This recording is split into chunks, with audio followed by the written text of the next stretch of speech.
സ്വാഗതം. ഗൾഫ് ടുഡേയിലേക്ക് ഞാൻ വർഷ വിജയൻ. നോക്കാം വിശദമായ വാർത്തകൾ. പശ്ചിമേഷ്യ സമാധാന തീരത്തേക്ക് അടുക്കുന്നു. ഇറാനുമായുള്ള സമാധാന കരാർ ഇന്ന് ഒപ്പുവെക്കുമെന്ന് അമേരിക്കൻ പ്രസിഡന്റ് ഡൊണാൾഡ് ട്രംപ്. കരാർ ഒപ്പിടാനുള്ള സമയം തീരുമാനിച്ചിട്ടില്ലെന്നാണ് ഇറാന്റെ പ്രതികരണം. കരാർ സംബന്ധിച്ച റിപ്പോർട്ടുകൾ ഇറാൻ പൂർണ്ണമായും തള്ളാത്തതാണ് സമാധാന പ്രതീക്ഷകൾ നൽകുന്നത്. ഇറാനുമായുള്ള സമാധാന കരാർ ഇന്ന് ഒപ്പുവെക്കുമെന്ന് American president Donald Trump Truth സോഷ്യലിലൂടെ വ്യക്തമാക്കിയെങ്കിലും കരാറിൽ അവ്യക്തത തുടരുകയാണ്. കരാർ ഒപ്പിട്ടാൽ ഉടൻ ഹോർമുസ് കടലിടുക്ക് തുറക്കുമെന്നും ട്രംപ്. ഇറാൻ ഒരു തരത്തിലും ആണവായുധം ലഭിക്കില്ലെന്ന് കരാറിലൂടെ ഉറപ്പാക്കും. ഇറാന്റെ സമ്പുഷ്ടീകരിച്ച യുറേനിയം അമേരിക്ക കൈവശപ്പെടുത്തി ഉചിതമായ സമയത്ത് നശിപ്പിക്കും. കരാറിൽ ഒപ്പുവെച്ചില്ലെങ്കിൽ അന്തിമമായ ബദൽ മാർഗം തേടുമെന്നും ട്രംപ് വ്യക്തമാക്കി. ഒബാമയുടെ കാലത്തുണ്ടാക്കിയ ദുർബലമായ കരാറല്ല ഇറാനുമായി ഉണ്ടാക്കുന്നതെന്നും ട്രംപ്.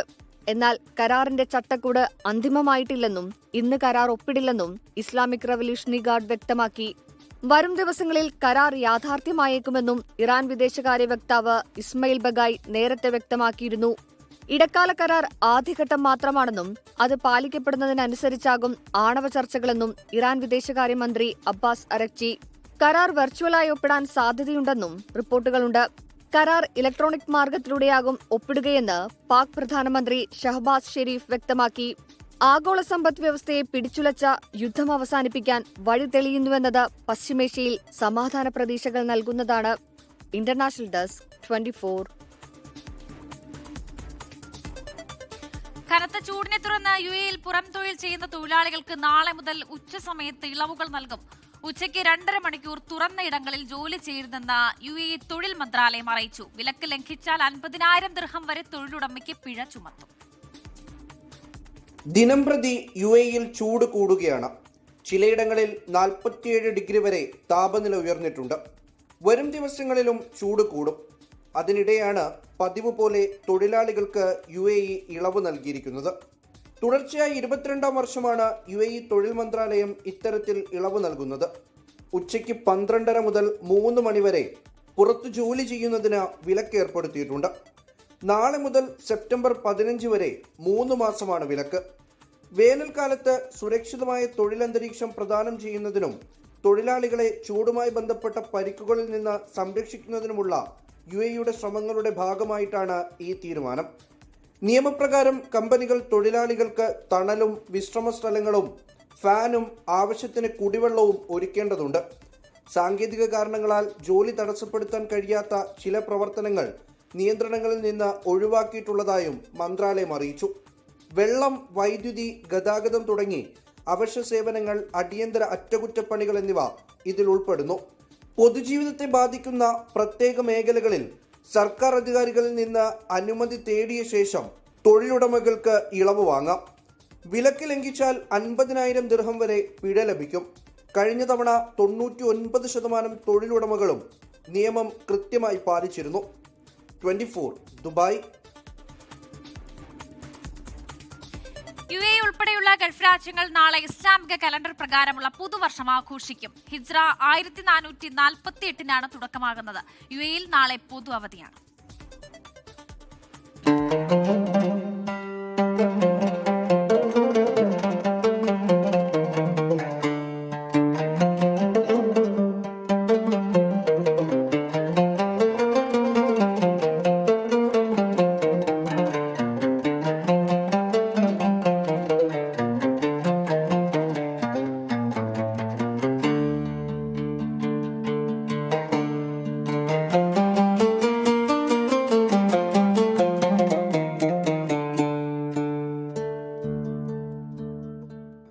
സന്തോഷത്തിന്റെയും സമാധാനത്തിന്റെയും പ്രതീക്ഷകൾ ഉണർത്തിയാണ് പുതുവർഷത്തിന്റെ കടന്നുവരവ്.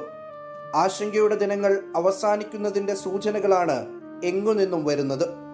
പരീക്ഷണഘട്ടം കഴിഞ്ഞുവെന്ന് ഗൾഫ് മേഖല ഒന്നാകെ പ്രതീക്ഷിക്കുന്നു. ഹിജ്റയ്ക്കും പറയാനുള്ളത് പരീക്ഷണത്തിന്റെ പാഠങ്ങളാണ്.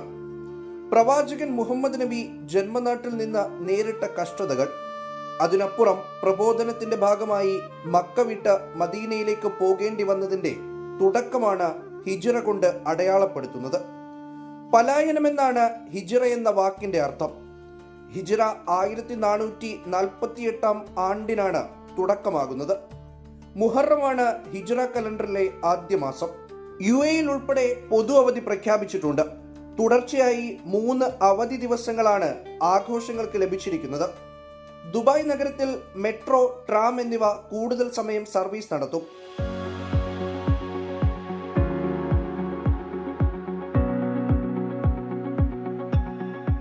പുലർച്ചെ 5 മണി മുതൽ അർദ്ധരാത്രി 1 മണി വരെ സർവീസ് ഉണ്ടാകുമെന്ന് ദുബായ് RTA അറിയിച്ചു. വാഹനങ്ങൾക്ക് സൗജന്യ പാർക്കിങ്ങും വിവിധ എമിറേറ്റുകൾ പ്രഖ്യാപിച്ചിട്ടുണ്ട്. അതേസമയം ബഹുനില പാർക്കിംഗ് കേന്ദ്രങ്ങളിൽ പണം നൽകേണ്ടി വരും. രാജ്യത്തുടനീളം സുരക്ഷ വർദ്ധിപ്പിച്ചിട്ടുണ്ട്. യുദ്ധം ചെയ്യരുതെന്ന ഇസ്ലാം മതം വിശ്വാസികളെ പഠിപ്പിച്ച മാസമാണ് മുഹറം. ഈ മുഹറത്തിൽ സംഘർഷം അവസാനിച്ച് ലോകത്ത് സമാധാനം പുലരട്ടെ എന്ന് ആഗ്രഹിക്കാം.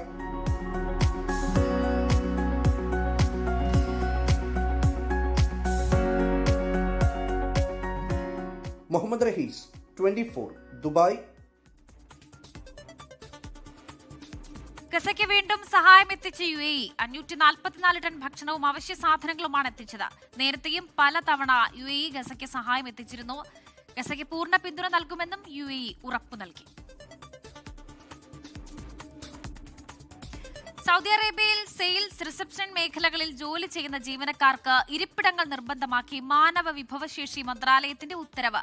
ജീവനക്കാരുടെ ആരോഗ്യ സുരക്ഷയും മികച്ച തൊഴിലന്തരീക്ഷവും ഉറപ്പാക്കുന്നതിന്റെ ഭാഗമായാണ് പുതിയ നടപടി. നിയമം പാലിക്കാത്ത സ്ഥാപനങ്ങൾക്കെതിരെ പൊതുജനങ്ങൾക്ക് മന്ത്രാലയത്തിന്റെ ഔദ്യോഗിക ആപ്പ് വഴി പരാതി നൽകാമെന്നും അധികൃതർ വ്യക്തമാക്കി.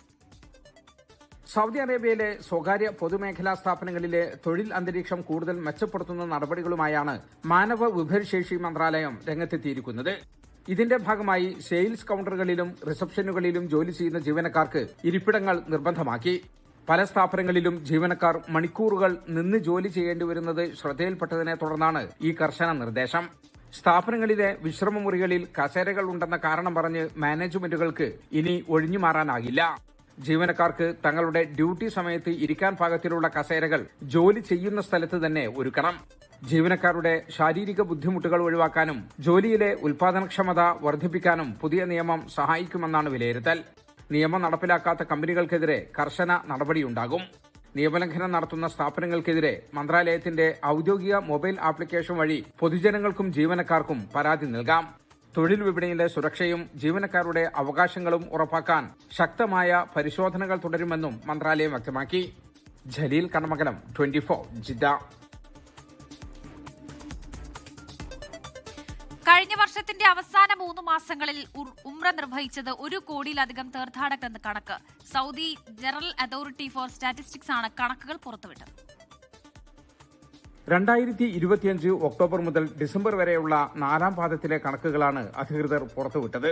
ഈ 3 മാസത്തിനിടെ 1,12,91,326 തീർത്ഥാടകർ ഉംറ നിർവഹിച്ചു. ഇതിൽ 57 ലക്ഷത്തിലധികം തീർത്ഥാടകർ വിദേശങ്ങളിൽ നിന്നെത്തിയവരാണ്. 55 ലക്ഷത്തോളം പേർ സൗദിക്കകത്തു നിന്നുള്ള ആഭ്യന്തര തീർത്ഥാടകരുമാണ്. ആകെ തീർത്ഥാടകരിൽ 56% പുരുഷന്മാരും 43% സ്ത്രീകളുമാണുള്ളത്. എന്നാൽ വിദേശത്തു നിന്ന് വന്നവരുടെ കണക്കെടുത്താൽ പുരുഷന്മാരെക്കാൾ കൂടുതൽ സ്ത്രീകളാണ്. 30 ലക്ഷത്തോളം വനിതാ തീർത്ഥാടകരാണ് വിദേശങ്ങളിൽ നിന്ന് മാത്രം ഉംറയ്ക്കായി 3 മാസത്തിനിടെ മക്കയിലെത്തിയത്.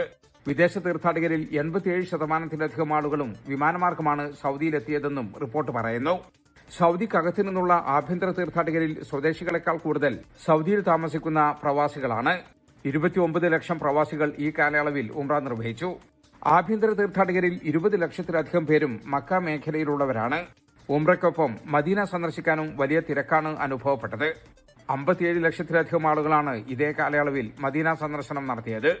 മാസം തിരിച്ചുള്ള കണക്കുകളിൽ ഒക്ടോബറിലും നവംബറിലും ആഭ്യന്തര തീർത്ഥാടകരും ഡിസംബറിൽ വിദേശ തീർത്ഥാടകരുമാണ് കൂടുതലുണ്ടായിരുന്നത്. 24, ജിദ്ദ. ദുബായ് എമിറേറ്റ്സ് റോഡിലുണ്ടായ വാഹനാപകടത്തിൽ മരിച്ച ഇന്ത്യക്കാരുൾപ്പെടെയുള്ളവരുടെ മൃതദേഹങ്ങൾ നാട്ടിലെത്തിച്ചു. ഇന്ത്യ, ശ്രീലങ്ക സ്വദേശികളാണ് വാഹനാപകടത്തിൽ കൊല്ലപ്പെട്ടത്. മൃതദേഹങ്ങൾ നാട്ടിലെത്തിക്കുന്നതിനുൾപ്പെടെ ഇന്ത്യൻ, ശ്രീലങ്കൻ കോൺസുലേറ്റുകൾ നേതൃത്വം നൽകി. UAEയിൽ ഔദ്യോഗിക സന്ദർശനം നടത്തുന്ന കൊളംബോ ഗവർണർ ഹാനിഫ് യൂസഫുമായി കൂടിക്കാഴ്ച നടത്തി Lulu group chairman MA Yusuff Ali. Sri Lankan തലസ്ഥാനമായ കൊളംബോയിലുൾപ്പെടെ ലുലു ഹൈപ്പർ മാർക്കറ്റുകൾ സ്ഥാപിക്കുന്നതിനുള്ള സാധ്യതകൾ കൂടിക്കാഴ്ചയിൽ ചർച്ചയായി. പ്രതിസന്ധികൾ അതിജീവിച്ച് മുന്നേറുന്ന കാഴ്ചയാണ് ഇപ്പോൾ ശ്രീലങ്കയിൽ കാണാൻ സാധിക്കുന്നതെന്ന് ഗവർണർ ഹാനിഫ് യൂസഫ് പറഞ്ഞു. കൂടുതൽ ചർച്ചകൾക്കായി ലുലു ഉന്നത ഉദ്യോഗസ്ഥരുടെ ഒരു ടീം അടുത്തു തന്നെ ശ്രീലങ്ക സന്ദർശിക്കുമെന്ന് യൂസഫ് അലി വ്യക്തമാക്കി.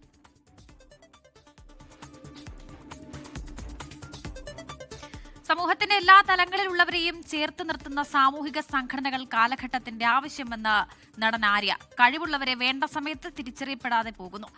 അത്തരം സാഹചര്യങ്ങളിൽ ഇടപെട്ട് വ്യക്തികൾക്ക് കരുത്തും അവസരവും നൽകാൻ കഴിയുന്ന സംഘടനകളായി സാമൂഹിക കൂട്ടായ്മകൾ മാറണമെന്നും ആര്യ പറഞ്ഞു. പീപ്പിൾസ് ഫൗണ്ടേഷൻ തൃപ്രയാറിന്റെ ലോഗോ പ്രകാശനം നിർവഹിച്ച് സംസാരിക്കുകയായിരുന്നു ആര്യ.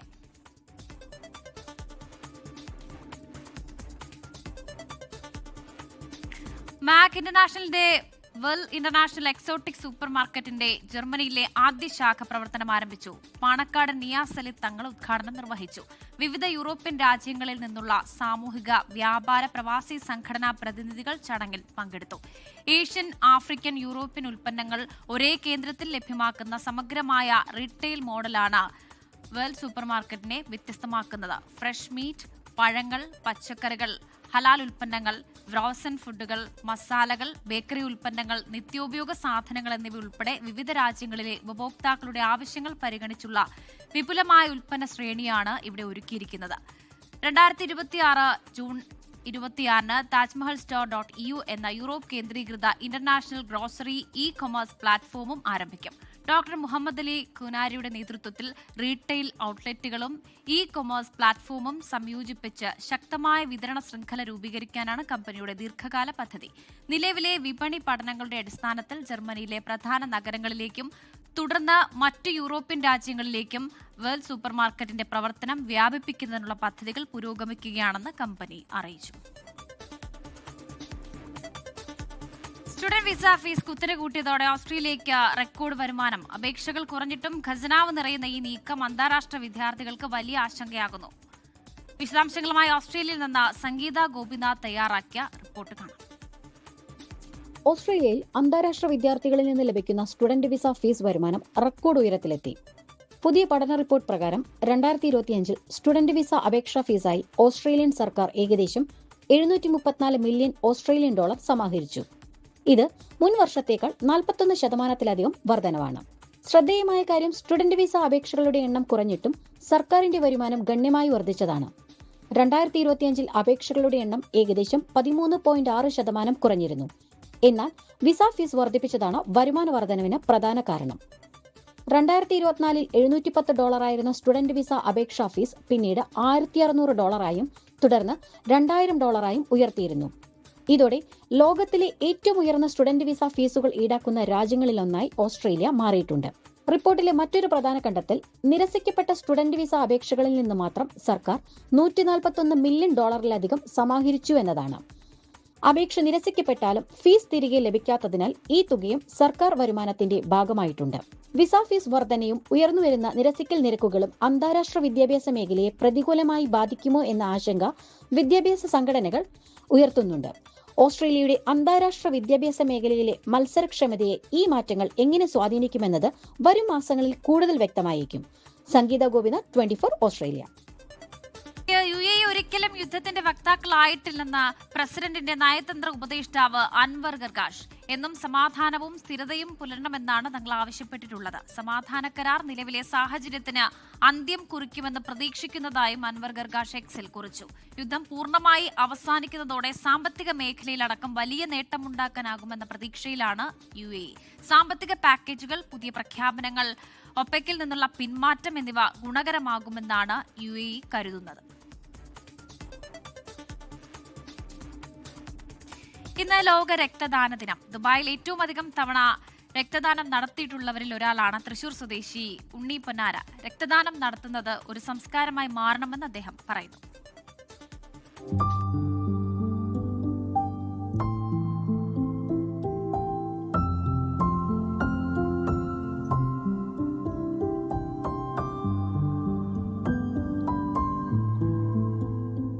ഇത് ഷിജിത് വിദ്യാസാഗർ.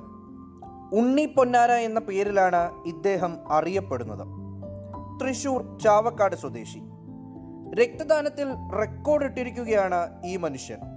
122 തവണയാണ് ഇദ്ദേഹം ആകെ രക്തം പകർന്നു നൽകിയിരിക്കുന്നത്.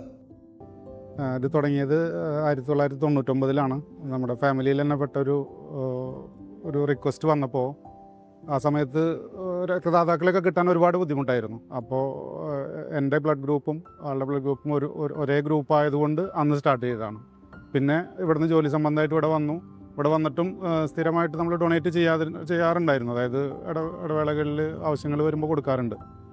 അങ്ങനെ ഇരിക്കുമ്പോഴാണ് ഇവിടെ 2014 ബ്ലഡ് ഡൊണേഴ്സ് കേരള നാട്ടിലുള്ള ഒരു ടീമാണ് അതിൻ്റെ ഒരു UAE ഘടകം ഇവിടെ സ്റ്റാർട്ട് ചെയ്യണമെന്ന് അറിഞ്ഞതും അതിനോട് ചേർന്ന് പ്രവർത്തിച്ചതും അന്ന് തൊട്ടിട്ട് ഇന്ന് വരെ ഇവിടെ ഇത് ലൈവായിട്ടുണ്ട്.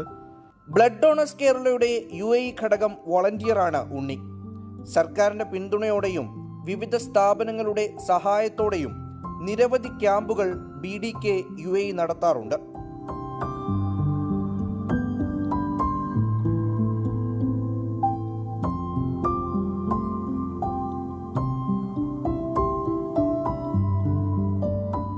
രക്തദാനം ഒരു സംസ്കാരമായി മാറണമെന്ന് ഇദ്ദേഹം പറയുന്നു. സമൂഹ മാധ്യമങ്ങളിലൂടെ രക്തം നൽകുന്നവരെ കണ്ടെത്താൻ കഴിയുന്നുണ്ട്. പക്ഷേ ഇക്കൂട്ടരുടെ എണ്ണം ഇപ്പോഴും ചെറുതാണ്. കാണുന്നവരൊക്കെ ഒരു വട്ടമെങ്കിലും ഡൊണേറ്റ് ചെയ്യാൻ വേണ്ടി ശ്രമിക്കുക. കാരണം ഇതിൻ്റെ അപ്പുറത്ത് നമ്മൾ കൊടുത്തിട്ട് സ്വീകരിക്കാൻ നിൽക്കുന്ന ഒരാൾക്കാരുടെ ഒരു മാനസികാവസ്ഥ ഉണ്ട്. അതൊക്കെ പല സമയങ്ങളിലും നേരിട്ട് കണ്ടിട്ടുള്ളതാണ് ഞങ്ങളെപ്പോലുള്ളവർ. കാരണം നമുക്ക് നേരിട്ട് കോളുകൾ വരാറുണ്ട്. അപ്പോൾ നമ്മളെ ബന്ധപ്പെടാം. ഫേസ്ബുക്കിൽ നമ്മളൊരു പേജുണ്ട്, ബ്ലഡ് ഡൊണേഴ്സ് കേരള UAE. അതുപോലെ ഇൻസ്റ്റയിൽ ടീം BDK UAE. ഇതിലേതെങ്കിലും ഒരു മെസ്സേജ് ഇട്ട് കഴിഞ്ഞാൽ നമ്മൾ തിരിച്ച് കോൺടാക്ട് ചെയ്യും.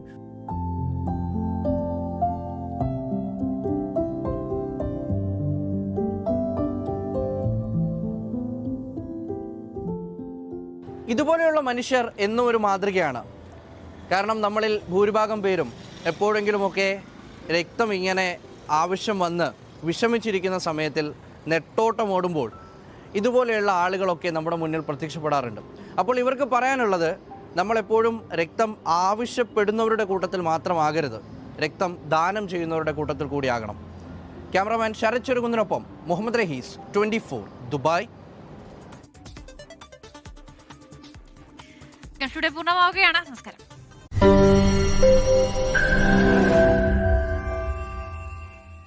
ലോകത്തെവിടെയായാലും ഏത് സമയത്തും 24 വാർത്തകളും ഓഗ്മെന്റഡ് റിയാലിറ്റി പാക്കേജുകളും എക്സ്പ്ലെയിനറുകളും വിശദമായി കാണാൻ ഞങ്ങളുടെ YouTube ചാനൽ നിങ്ങൾക്ക് സബ്സ്ക്രൈബ് ചെയ്യാം.